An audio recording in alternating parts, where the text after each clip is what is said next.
Hello everyone, আসসালামু আলাইকুম। আশা করি সবাই অনেক বেশি ভালো আছেন। আলহামদুলিল্লাহ আমিও ভালো আছি। আজকে আপনাদের সাথে আমি শেয়ার করতে যাচ্ছি খুব সুন্দর এবং টেস্টি একটি চকলেট কেক। তাহলে শুরু করা যাক। এখানে আমি প্রথমে কেকের স্পঞ্জকে 3টি স্লাইসে কেটে রেখেছি। এবার একটি কেক বোর্ডের উপর আমি দিয়ে দিচ্ছি বিট করে রাখা হুইপ। এতে করে যখন কেকটি আমি সেট করব বা ডেকোরেশন করব, কেকটি নড়ে চড়ে যাবে না।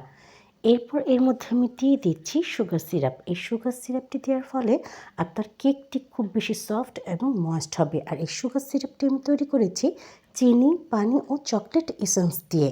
সুগার সিরাপ যখন ইভেনলি চারপাশে দেওয়া হয়ে যাবে, এরপর এখানে আমি দিয়ে দিচ্ছি হুইপ ক্রিম।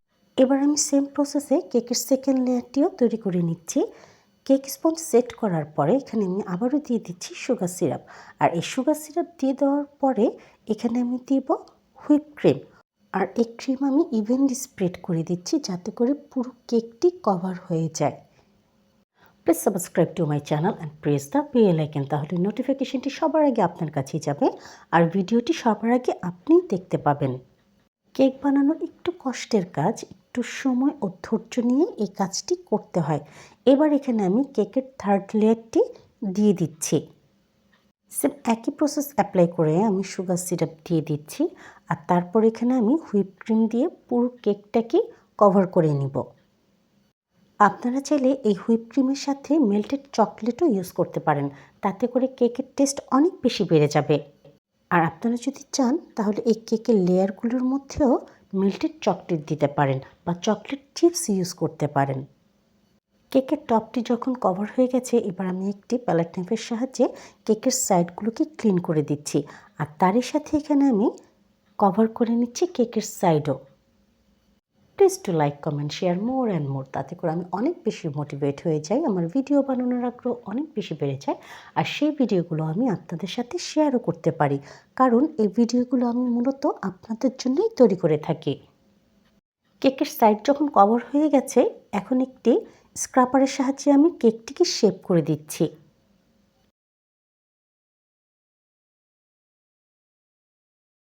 সেম একই প্রসেস অ্যাপ্লাই করে আমি কেকের টপটিকেও ক্লিন করে দিচ্ছি, তাতে করে কেকের লুক দেখতে সুন্দর হবে। আপনাদের মাঝে অনেকেই আছেন যারা আমার ভিডিও দেখেন কিন্তু কোনোভাবেই সাবস্ক্রাইব করে দিচ্ছেন না আমার ইউটিউব চ্যানেলটিকে, আর নাই ফলো করে দিচ্ছেন আমার ফেসবুক পেজটিকে।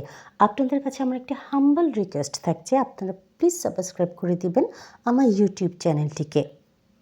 কেকটি যখন ভালো করে শেপ করা হয়ে গেছে, এবার এখানে আমি মেল্টেড চকলেট দিয়ে কেকটিকে কভার করে দিব। আমি হোয়াইট চকলেটের মধ্যে ইয়েলো ফুড কালার ইউজ করে এই ইয়েলো কালার নিয়ে এসেছি। এবার একটি প্যালেট নাইফের সাহায্যে মেল্টেড চকলেট আমি স্প্রেড করে দিচ্ছি।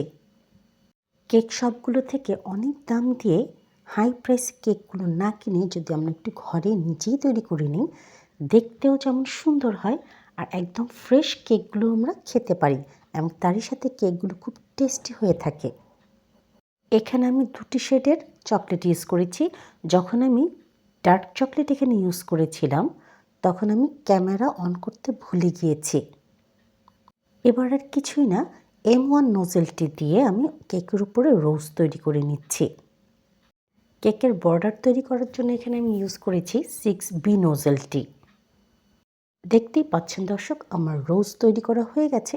এবার এখানে আমি আরেকটু সৌন্দর্য বৃদ্ধির জন্য ইউজ করছি রেড কালারের চেরি। চেরি সেট করা হয়ে গেলে এবার এখানে আমি দিয়ে দিব কেক টপার, চকলেটের টপার। এই চকলেটের টপারগুলিও আমি নিজেই তৈরি করেছি। এই টপারগুলো তৈরি করা খুব সহজ। চকলেট মেল্ট করে আপনি যদি সিলিকন মোল্ডে রেখে ফ্রিজে সেট করে নেন তাহলেই হয়ে যায়।